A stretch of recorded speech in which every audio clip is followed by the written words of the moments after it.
also listen to the audio version on its home, Anchor.fm. We're also on Pandora, Spotify, iHeartRadio, Apple Podcasts, Google Podcasts, or wherever you consume your podcast listening pleasure.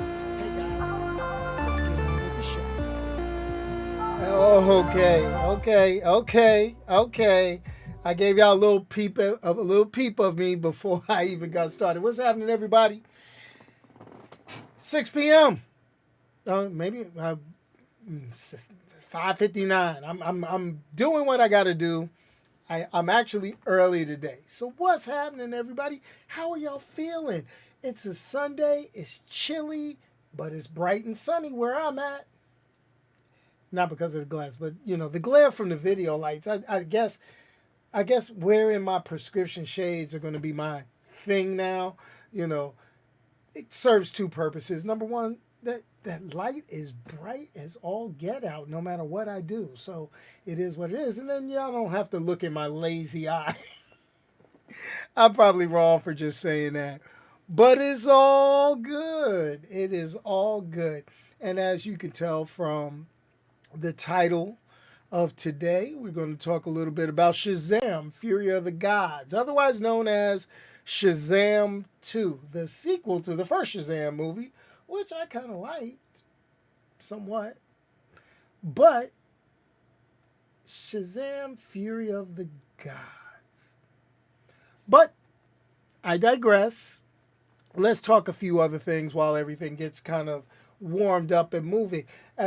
Usually I have a cool superhero shirt that'll relate to kind of what I'm talking about, or a movie and all that. You know what? I did not have a Shazam Fury of the Gods t-shirt. Now, that could be because of a couple of things. Number one, I didn't order one. Number two, I really didn't see any being advertised. So I didn't want to wear my Black Adam muscle shirt because I don't have muscles anymore, but and wearing the tight Black Adam shirt, and this is not a Black Adam movie or including Black Adam, which I am going to talk about a little bit during this. But then the other part of this is that honestly, truthfully, they should have had Black Adam in this. Or at least Black Adam shouldn't have come out until after this movie. And I am going to continue to talk why. So I wore just a red shirt, no lightning bolt, anything like that. I got the crew behind me, good old wonderful, oh man. Whew. But we'll talk about that. Okay, so here's the deal. Shazam, Fury of the Gods. A lot of people really talk bad about this movie, and they kind of talk bad about it because it's the state of Warner Brothers and DC Comics movies. I mean, there's still an upheaval, and I hate belaboring this fact because I've talked about this numerous times. We talked about James Gunn taking over. We talked about the Zack Snyder cult. Not the fans of Zack Snyder, but the cult version of the fans of Zack Snyder. The ones that are just insufferable. But the thing about it is Shazam Fury of the Gods. And I am going to tell everyone this, and this is my humble opinion. It is not a bad movie. It isn't. In no ways is this completely horrible. Notice the term I used. It's not bad. It's not completely horrible. Things you do need to know going into this movie. Before you purchase your tickets, know that you're going to be there for a while, and there are two after credit scenes. The first one I liked, the second not so much. It was what it was. But let's talk.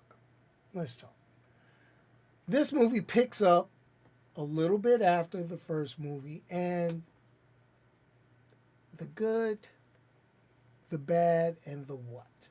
So I want to go ahead let's talk about the good of the movie.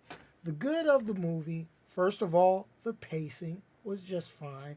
I didn't find myself bored. I didn't find myself in a situation where I was like, oh my God, this thing is dragging on. I'm tired. Why am I here?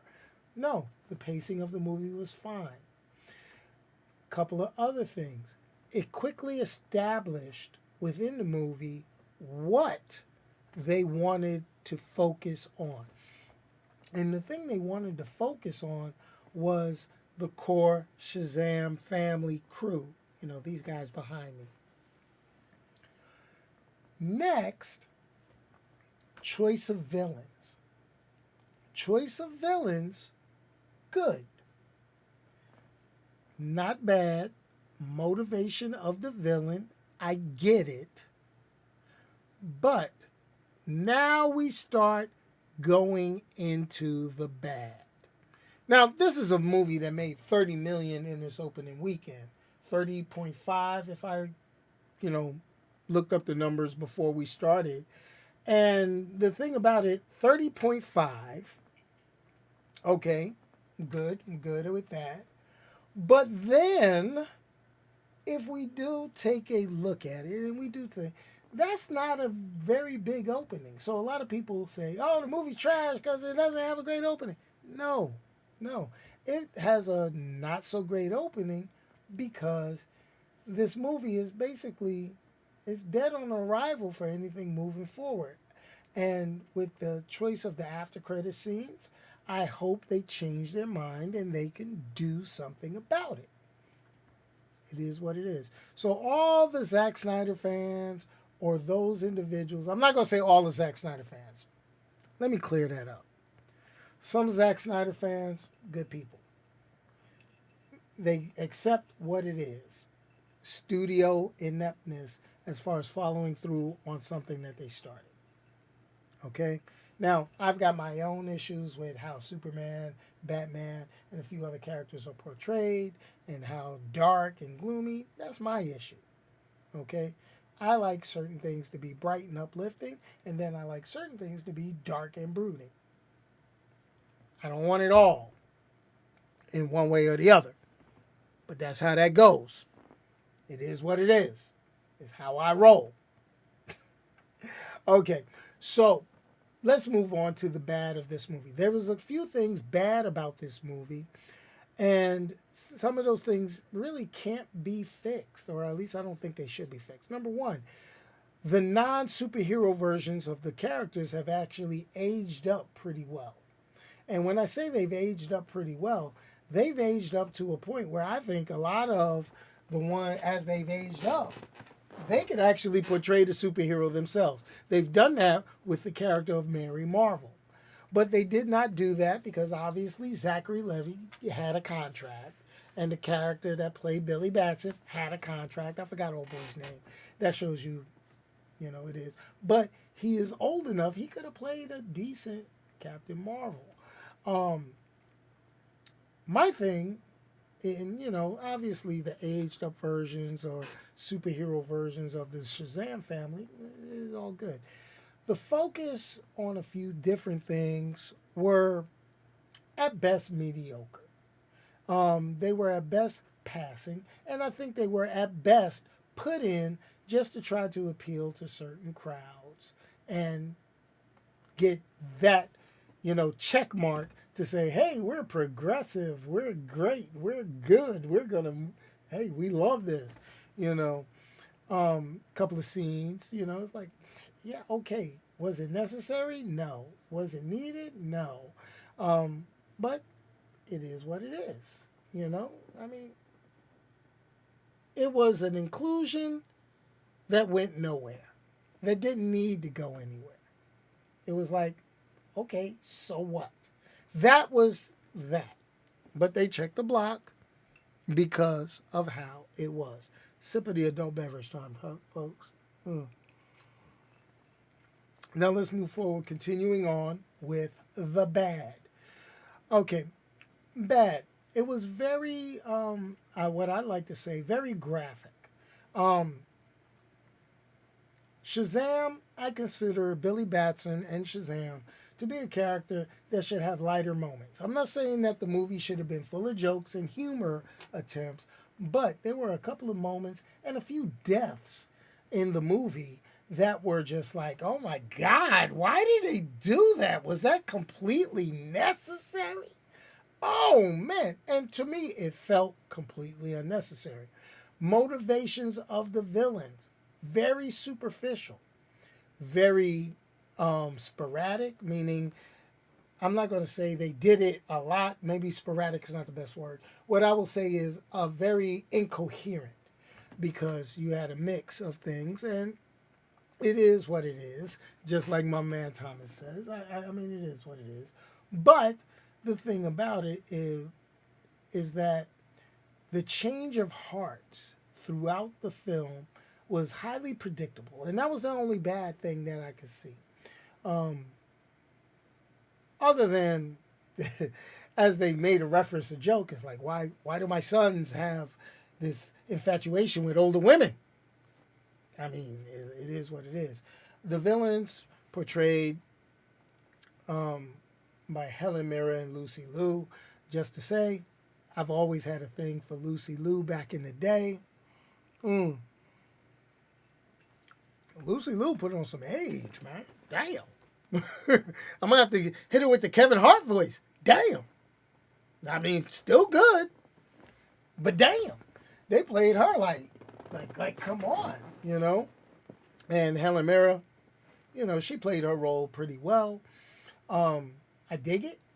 I dig it. It was cool, but I think the villains could have had a little more fleshing.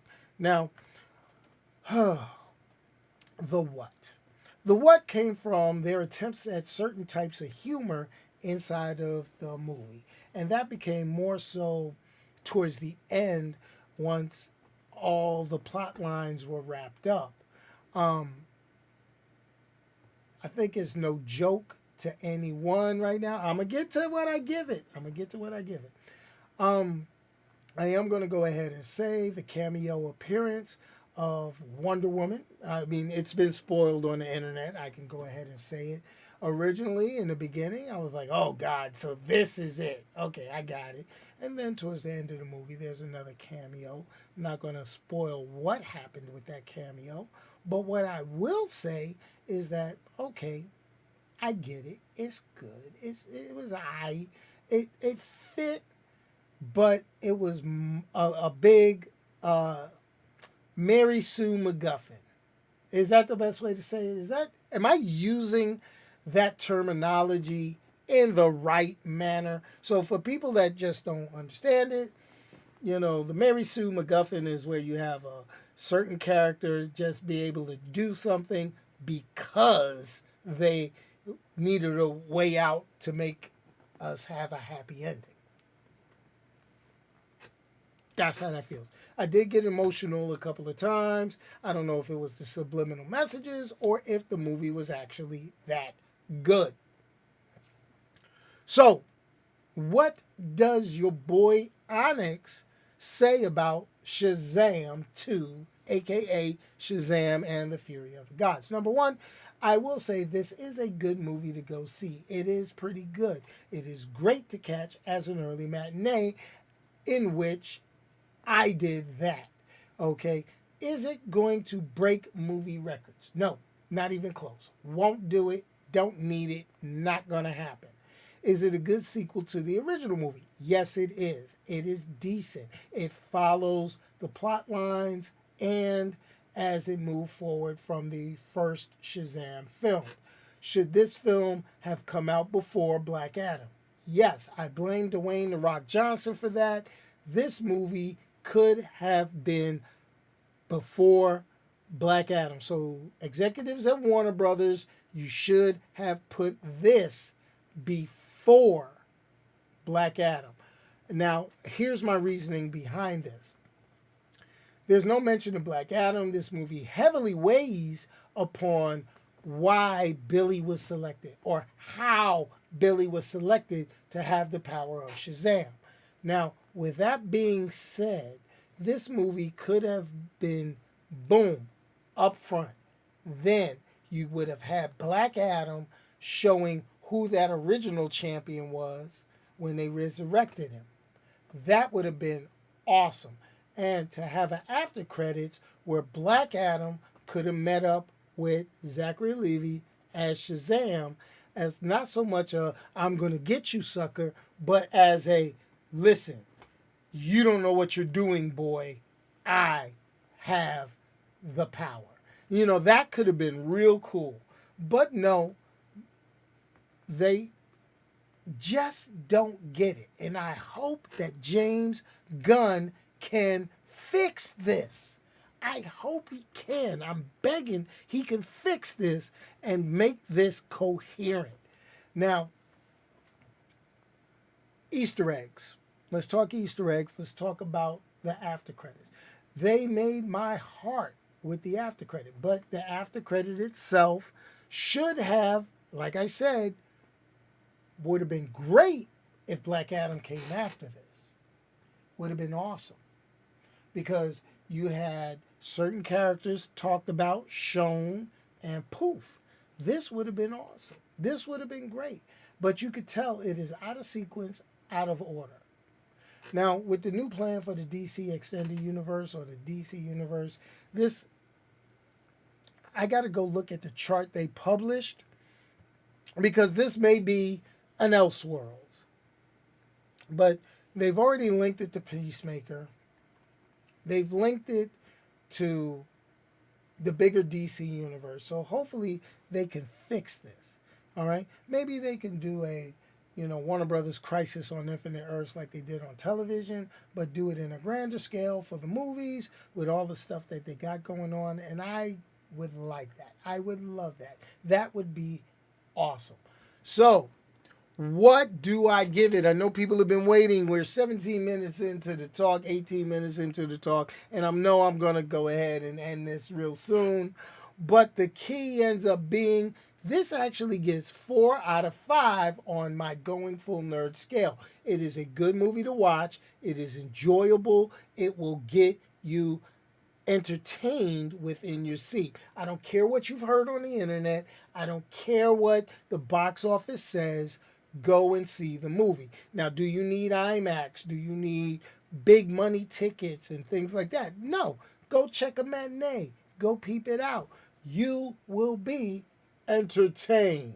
That's how I feel about it. This movie is not going to win any awards, but it's going to pass the time and give you an enjoyable afternoon eating popcorn and coming out of a movie saying, hey, this is pretty good. Now, if they continue to move forward with the after credit scenes and get us another Shazam, Zachary Levi, despite any of his foolishness on the internet or anybody's foolishness on the internet, I hope it does move forward. The Flash movie is going to actually dictate a lot of where stuff can go because even though it was created under the old hierarchy, this is a good moment, a good chance where they could do a couple of little basic reshoots and reboot the whole DC Comics extended universe. Is that simple? Is that happy? Does everybody get happy on this one? But I liked Shazam Fury of the Gods. I really did. I did. Okay. Aside from minor plot points that were like, really? The advertisement for Skittles. That's straight. Skittles paid a lot of money. I'm going to say it. And you'll see it if you go see the movie. Skittles paid a lot of money for what they were doing. The Skittles were blatantly put into this. And I'm like, jeez. But anyway, folks, that's all I got for you this week. We're going to go ahead and do a couple of different things. I am actually in the midst of, and I'm editing, recording some not safe for work material that is only going to be available to members. I'm going to be honest with you. It's not blatant. It's not that bad. But it's going to be only available if you have a membership to Going Full Nerd to share in my dark, demented humor. I apologize already if I offend anybody with the members only videos. I just go ahead and put that. But remember, if you can't say anything nice, don't say it. Send it to me. Let me say it for you. We'll put it in the members only. And last but not least, what's the best way for me to put it? What's the best way for me to put it? Time for me to hit that funky outro music. See you guys next week. Be on the lookout for some videos getting posted. And we've got the Children's Miracle Network donations ramping up. We're getting ready to make a donation in a couple of weeks from the membership dollars that came in, and anybody that wants to, we're going to go ahead and start posting the link and getting that moving forward. And we got some studio upgrades coming. There was a sale that I could not pass up. And when I got to record the video of me getting this new piece of equipment, and when I do, y'all going to look at me and be like, dude, did you really have to do that? Did you really? Really, really? But anyway, funky outro music. Let's get it on. I don't understand.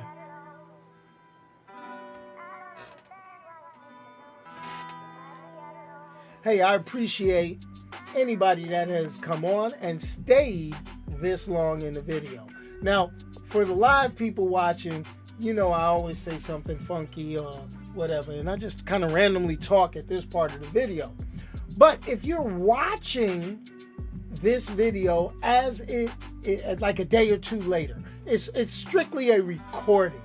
So what you're going to go ahead and do is, if you're not already subscribed, you're going to click that subscribe button that you see above my head. This is only going to show up maybe about 2 or 3 days later. Okay, and then you're going to take a look kind of over here. Is it? No, over here. Yeah, over here. You're going to look over here, kind of where I got myself in the Iron Fist hat, folded hands and all that. You're going to look over there, and what you're going to go ahead and do is click one of the videos, because those are going to be videos best suited for you as a viewer. All right. Remember, we're on the goal to reach $1,000 for Children's National Medical Center this year. Let's make it happen. Peace.